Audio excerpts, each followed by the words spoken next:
Fala galera, vamos ver aí as últimas notícias do Corinthians que segue em preparação para a grande final do Paulistão, quinta-feira, às 21h35 contra o Palmeiras. E também ver o que o Ronaldo Fenômeno falou, manifestando seu desejo de investir no Corinthians. Ele afirmou em entrevista ao Charla Podcast, nesta sexta-feira, dia 21, que se o Timão passar pelo processo de Sociedade Anônima do Futebol, a SAF, ele se candidatará para ser o comprador das ações. Vamos aí ver a matéria. Bom, vamos agora falar do Memphis Depay? O atacante Memphis fez gol ontem com a camisa da Holanda, mas o resultado não foi o esperado pelo jogador do Corinthians. E o Silvestre está na área e vai explicar. Boa noite, Silver. Como é que foi o desempenho do Memphis ontem? Tudo bem, Michele? Amigos, amigas, inimigos, simpatizantes, Memphis Depay, após quase um ano afastado da seleção holandesa, foi convocado pelo Koeman, que veio ao Brasil acompanhar jogos dele na Neoquímica, treinamentos no CT Joaquim Grava. O Memphis retornou à Laranja Mecânica para esses jogos de quartas de final da Liga das Nações, envolvendo a Holanda e a Espanha. Vestiu a camisa 10, foi titular no jogo de ida na Holanda. Ele teve uma participação discreta, atuou até mais ou menos os 40 minutos do segundo tempo, não deu assistência, não fez gol, mas no jogo de volta ontem na Espanha, ele teve uma participação muito melhor, muito mais intensa, tanto que cavou um pênalti que para mim não foi, mas cavou, chamou a responsa e converteu a penalidade com maestria, fuzilando o goleiro espanhol. Memphis Depay, junto à imprensa holandesa, divide opiniões nesse momento, mas os números dele com a camisa laranja são sensacionais. Ele já era e continua sendo o vice-artilheiro da história da seleção holandesa, só que agora ele cresceu nos números, né? Foi para 47 gols, está apenas a 3 do maior artilheiro da história da Holanda, que é o Van Persie. É uma questão de tempo para o Memphis ultrapassar o Van Persie.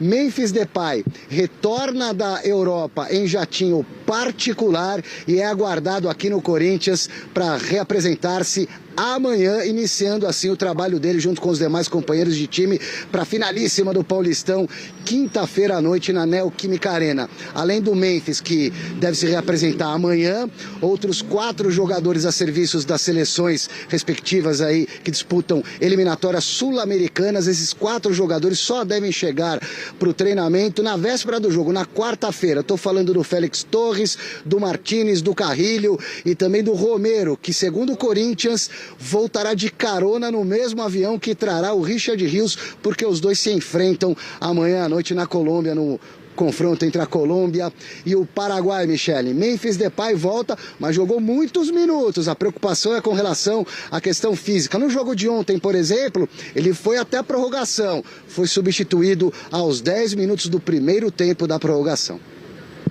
Bom, jogou, mas aquilo ali foi pênalti? Não, imagina. Hã? Imagina. Na Europa eles têm um pouco essa mania, né? Quando o árbitro de campo marca, aí tem meio que um código de ética lá, que para o VAR chamar tem que ser um negócio muito escandaloso, senão eles deixam a interpretação do árbitro de campo prevalecer, né? É muito menos intervencionista do que o VAR daqui, que chama mais do que deveria.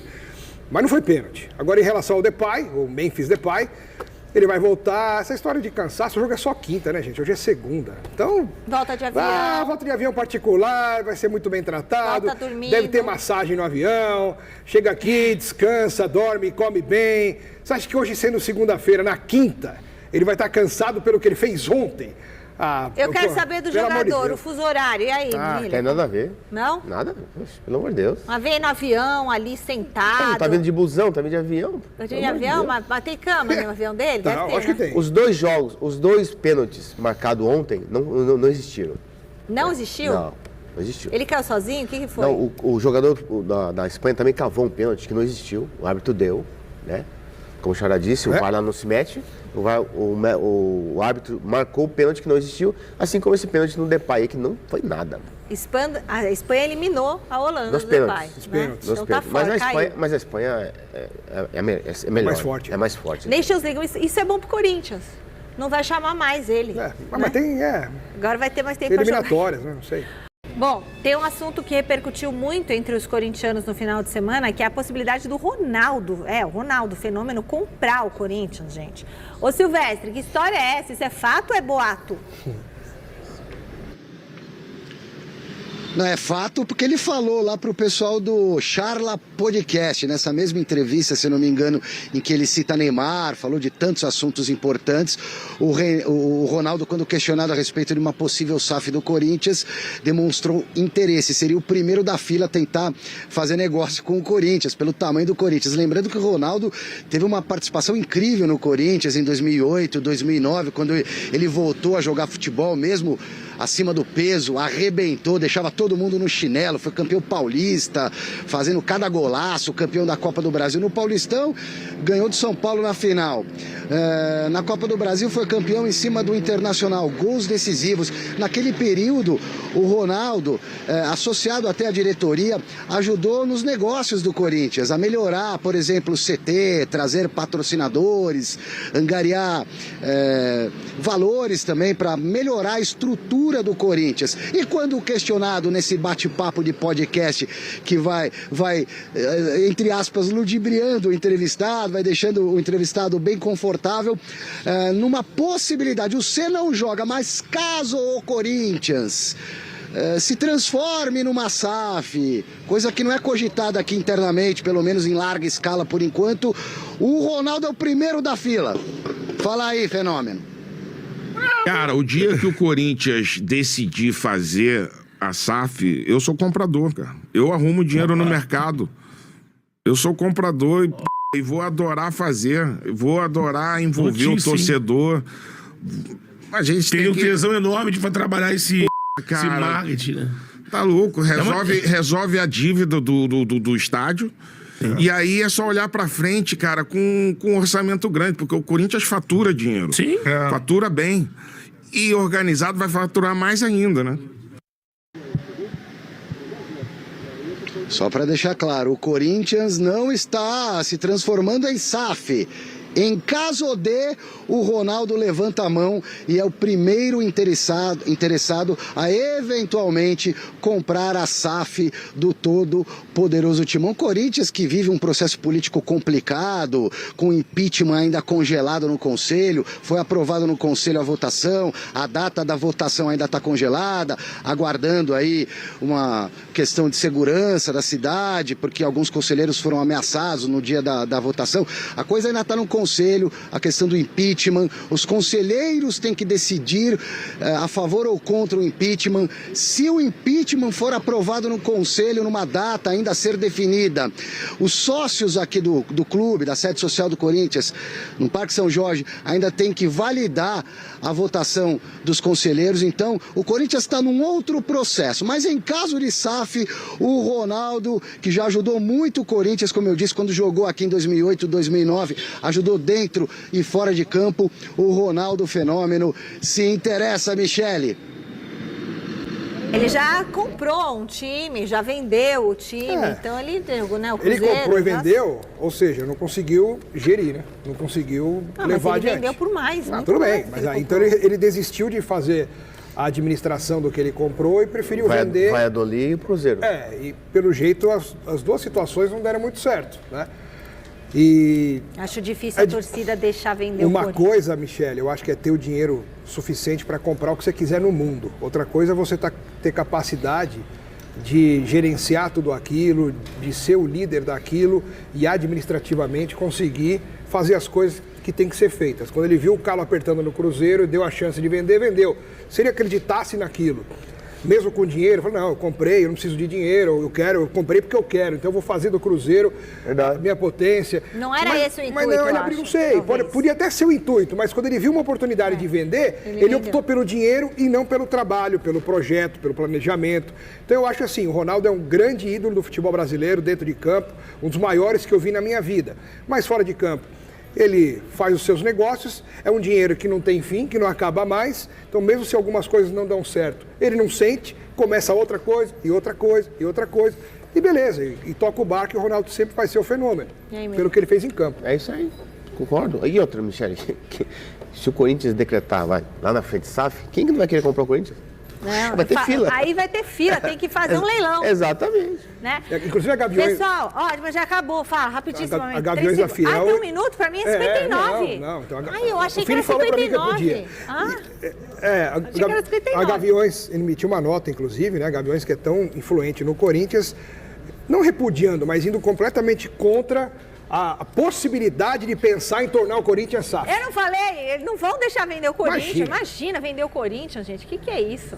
Bom, aliás, depois, amanhã o Silvestre traz em quanto que tá aquela arrecadação, né?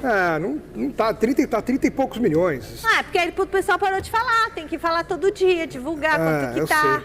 Sei. E vai fazendo. Se cada corintiano dos 35 milhões doasse R$20...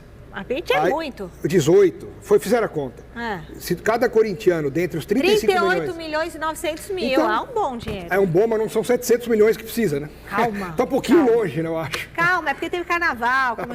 Turma, obrigada, Miller. Obrigada, Alex Miller.